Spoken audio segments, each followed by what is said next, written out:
भक्तों का तो जीवन ही है तुलसी। तुलसी के बिना भक्ति जैसे अपूर्ण ही है। वैष्णव आराधन में अथवा किसी भी प्रकार की उपासना में वृंदा, धतूर, विजया, शमी, दूर्वा इनकी बड़ी भूमिका है।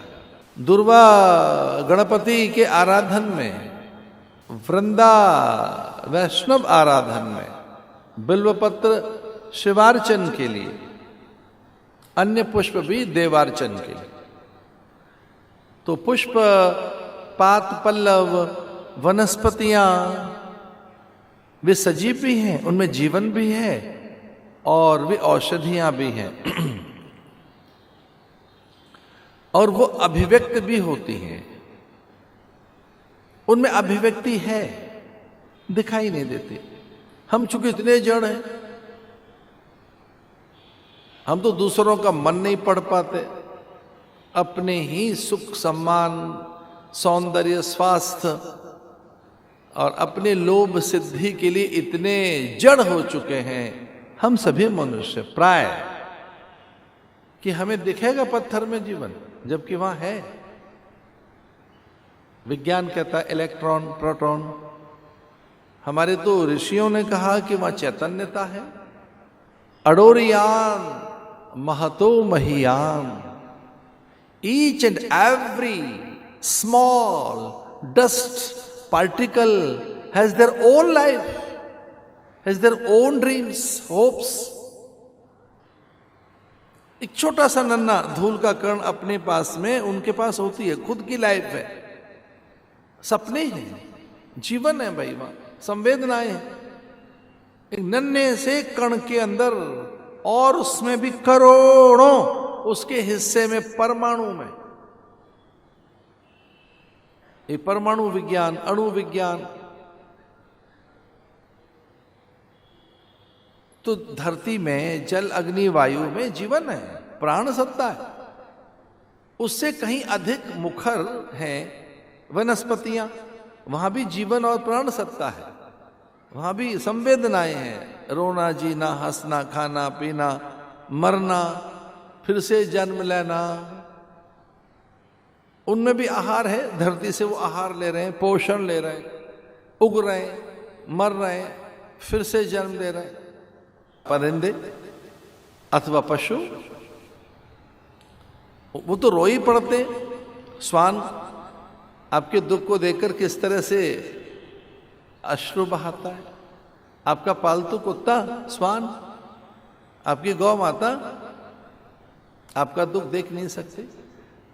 आपके घर में पालतू कबूतर, तोता, मैना, जो आपके ही घर की हिस्सा है, गिलहरी, छोटी तितलियां और सामान्य कीट, आप ही धरती पर रहेंगे, चींटियों को नहीं रहने देंगे। तो कई बार उनकी निर्दोष और स्वाभाविक उनकी कोई एक गति है, एक मार्ग लेके जा रही है बेचारी वो। तो बहुत जड़ प्रकृति के लोग और जो बहुत हिंसक प्रकृति के लोग हैं, उनके मार्ग को बाधित करते हैं, जबकि वो सहयोगी बने आप उसके लिए।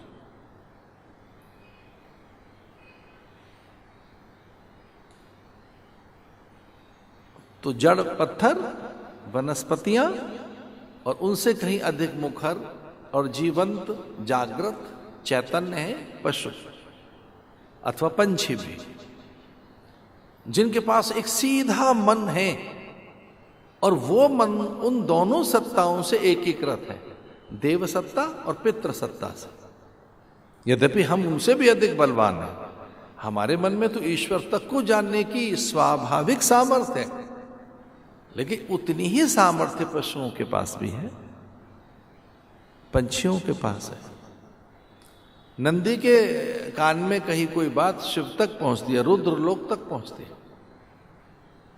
गौ का क्रंदन, उसकी पुकार, अथवा कागा, काग स्वर, कौवे का स्वर,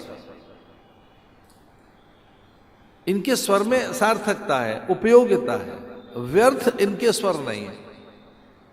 ये तो मनुष्य ही है जो व्यर्थ बोलता है, अकारत बोलता है, अनावश्यक बोलता है, या कि उसके बोलने से कितने ही लोग पीड़ित होते हैं, कितनों का मान भंग कर देगा बोलते समय। इतने अधिकार प्राप्त करके वो हिंसक भी तो हो जाता है।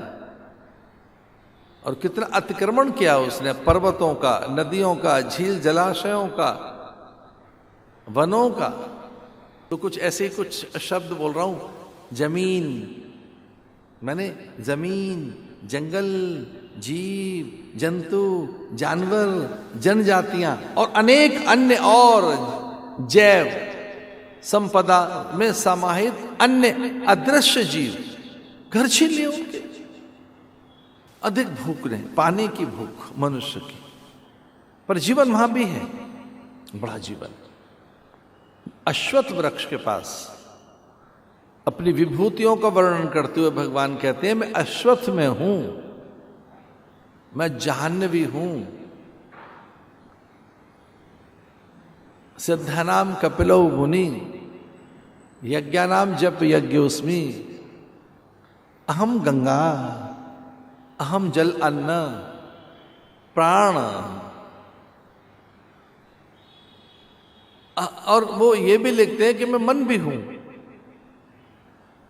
मैं मन में रहता हूं, भगवान ऐसा भी कहते हैं। इसलिए संभो मना से जानता, किसी का मन न दुखाए, मन को कभी मत दुखित कीजिए।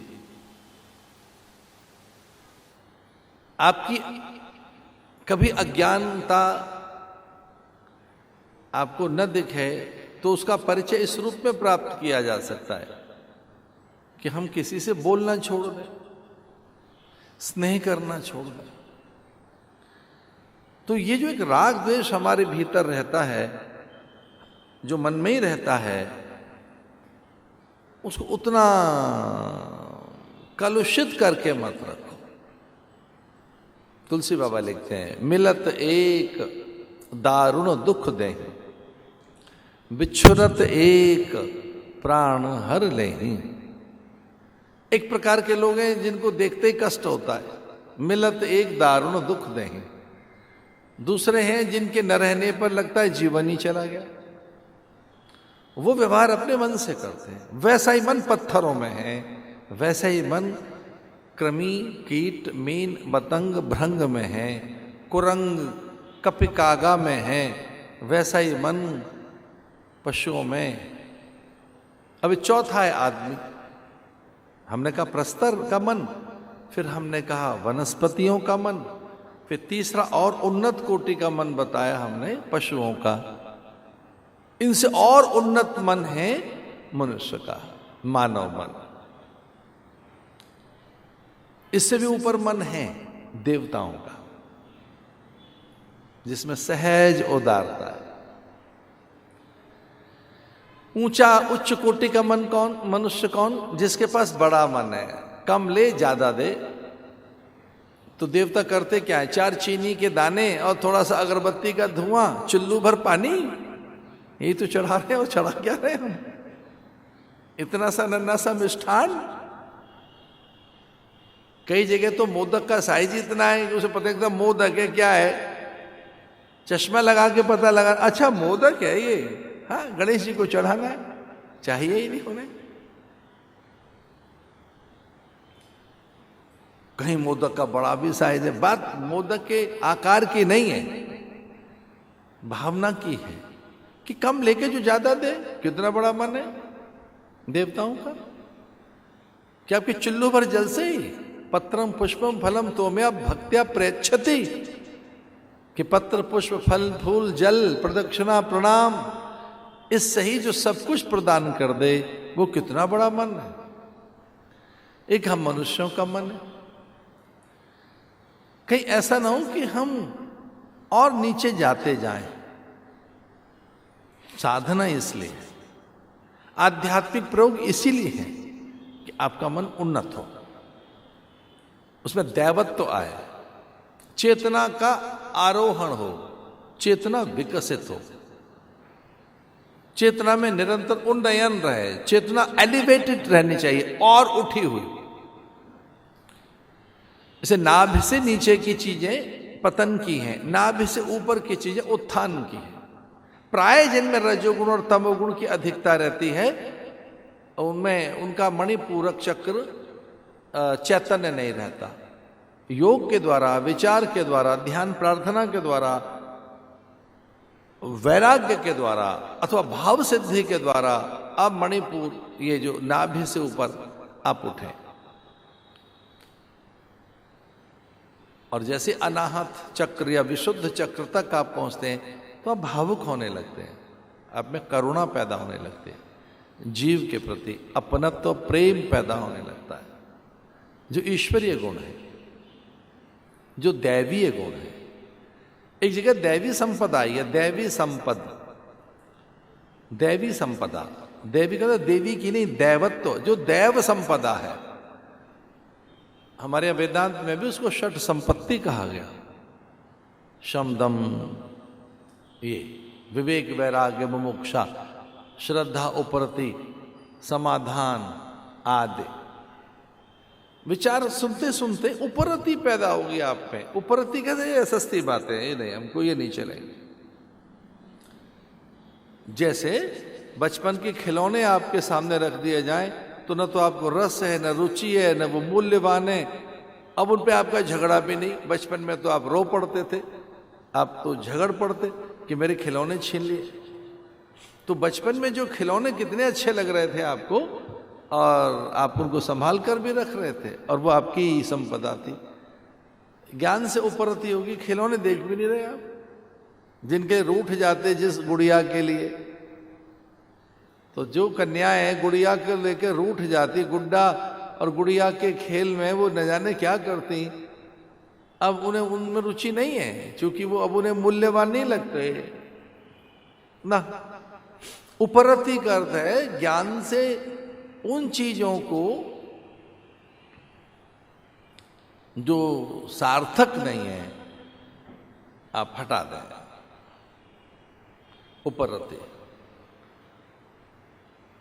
जागतिक उपरति ही साधना का फल है। ये जैसा वैसे ही रहेगा जगत। आपको क्या लगता है कि कोई एक ऐसा दिन आएगा कि सारे सही हो जाएंगे, सब भले हो जाएंगे, सब महान हो जाएंगे और सबके दिव्य चरित्र बन जाएंगे? ना, ये तो ऐसा ही रहेगा जगत। और गिरावट भी आ सकती है इसमें, पर आप ज्ञान के द्वारा एक उपरति पैदा कीजिए। ये आपको विचलित न करे, ये जगत आपको व्याकुल न करे, ये आपको बहुत दुखी न कर देगा। तो ये उपरति, और इससे ऊपर की चीजें विरति। एक उपरति यानी अवॉइड, इग्नोर। ज्ञान में वो चीज दिख ही नहीं रही आपको, है दिख नहीं रही है, दिख भी गई है तो आपने उसको बहुत गंभीरता से नहीं लिया है। इससे ऊपर की चीजें विरति, वैराग्य, इससे ऊपर का। उस वैराग्य में सांसारिक गुण दोष आपको कम व्याकुल करते। मेरा तो 1000 बार कहना हो चुका उस कंबल को लेकर कि जब एक साधु का कंबल किसी ने चुरा लिया तो भागा साधु उसके पीछे। गांव के लोग हंस रहे कि लो इसकी आसक्ति देखो साधु की। हम तो बड़ा महान समझते थे इसको। कंबल चोरी क्या हो गया है, जैसे मानो उसका सारा संसारी चोर। अरे साधु बड़ा व्याकुल है, कंबल के लिए भाग रहा है। वही मेरा चोरी हो गया, कंबल, भागने लगा। गांव के लोगों ने समझाया, अरे दूसरा आ जाएगा कि नहीं नहीं वो कंबल बड़ा अच्छा था, तो चोरी, भाग रहा है चोर। अब गांव के लोगों में से किसी ने कह दिया, महाराज क्या आप तो ज्ञानी हैं, वैराग्यवान पुरुष हैं, महान हैं, त्रिकालदर्शी हो, ये क्यों भाग रहे हैं? आप आंख बंद करके देखो गया कहाँ है। हम हाँ चोर तक पहुंचते आपका कंबल दिला देंगे। दौड़ भाग किस बात की? हमें भगा रहे हैं, आप भी भाग रहे हैं। अब साधु को दौड़ने की आदत नहीं, साधु को तो दौड़ने की आदत नहीं, वो तो एक ही जगह बैठा रहता था। मुझे आदत है, मेरी वॉक के साथ चल नहीं पाते लोग। आज 9:30 और 9:15 के पेश पे मेरी वॉक थी मॉर्निंग में, तो चलो पीछे हाँफ रहे थे सब लोग। चिंतन की भी दौड़ रखनी चाहिए साधु को कि जब एक बार दौड़ लगाए ऊपर तो जा सके। कुछ फ्यू सेकंड लगे कनेक्ट होने में, इतनी तगड़ी तैयारी साधु को रखनी चाहिए। हाँ, हम जगत में रहेंगे लेकिन कुछ ही पल में हम अपने में भी लौट सकें, अपने आप में भी आ सकें, ऐसी साधु की तैयारी थी। दौड़ना तो नहीं आता था उसे। गांव के लोगों ने कहा, अरे हमारा बैठो, आंख बंद करके देखो, जहां साधु वो गया चोर वहां हम चलते, दौड़ क्यों रहे। बैठ गया साधु आंख बंद करके, अब हर्षित है, आनंदित है, प्रसन्नचित है, वैराग्य हो गया ना साधु को, वैराग्य में लौट आया। विरति उपरति विरति, अब वैराग्य में लौट आया साधु, स्वभाव में लौट आया साधु। गांव के लोग, हमारा आंखें खोलो, ये क्या हुआ, अब बताओ कहाँ है चोर। उन्होंने कहा पता लग गया हो। अब वो साधु धीरे धीरे चल रहा है, पहले भाग रहा था, क्योंकि चोर का पता लग गया चोर कहाँ है। शमशान में आके बैठ गया साधु। लोगों ने कहा, गांव के लोगों ने, कि महाराज यहाँ तो चोर है ही नहीं, आप यहाँ कहाँ ले आए हमको। बोले यहीं आएगा, अभी नहीं, 4 दिन के बाद, 40 दिन के बाद, कभी भी आएगा, यहीं शमशान में ही आना पड़ता है, यहीं लौट कर आना पड़ता है, यहीं पे आएगा। कंबल वाला साधु मेरा कैरेक्टर है ये बड़ा जबरदस्त। मुझे काम निकालना हो, कंबल वाला साधु मेरे काम में आ जाता है, मेरे काम में कंबल वाला साधु आता है। जब मुझे सहज होना हो, यहीं आएगा। ये क्या वैराग्य है, लीजिए, एक पल में शांत हो गया मन। कागज में न धरे रहे ये शब्द। आप आध्यात्मिक प्राणी कि केवल किताबों में, पुस्तकों में, धर्म ग्रंथों में ही न छपे रह जाएं, ये वाणी विलास न बन जाए, ये आध्यात्मिक वाक सौरभ में वाक व्यंजना न बनी रहे। प्रयोग भी कीजिए। दिन में तो दिया किसी काम का नहीं है, याद भी नहीं रहती उसकी। मैंने तो गांव का जीवन जिया है, तो दिन में जो दिया और डिबरी और लालटेन जो हमने जलाई, और भी हमारे समय में तो बड़ी एक फैंसी लैंप आ गई थी, तो वो जो मिट्टी के तेल से जलते थे, कैरोसिन से। और वो डिबरी डिब्बी भी छोटी वाली हल्की सी,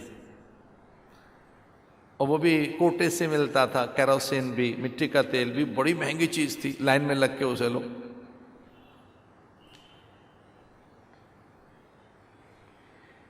दिन में नहीं याद आता ना, जरूरत नहीं, कोई याद ही नहीं करता उसको दिन में।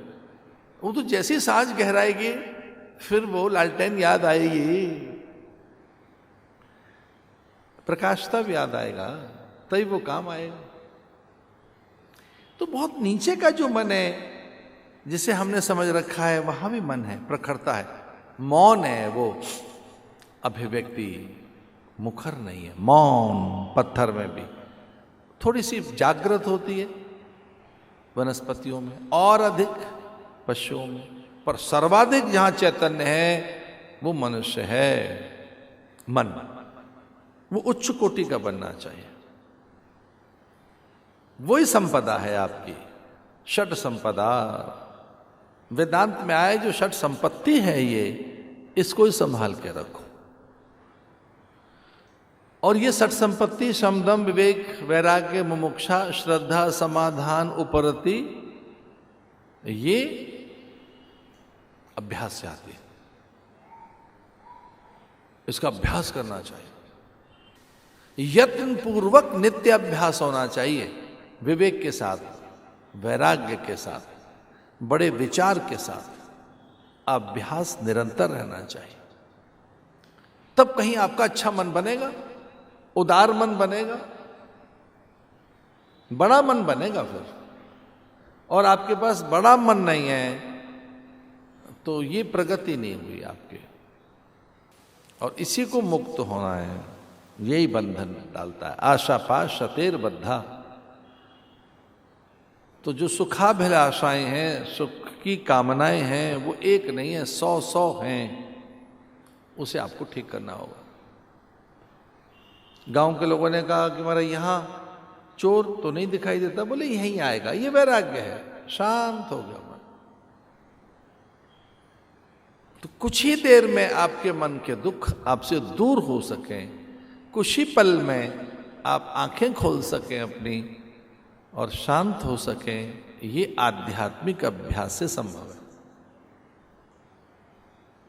ये आपकी साधना से संभव है, क्योंकि हम अपने अभ्यास का ही परिणाम है।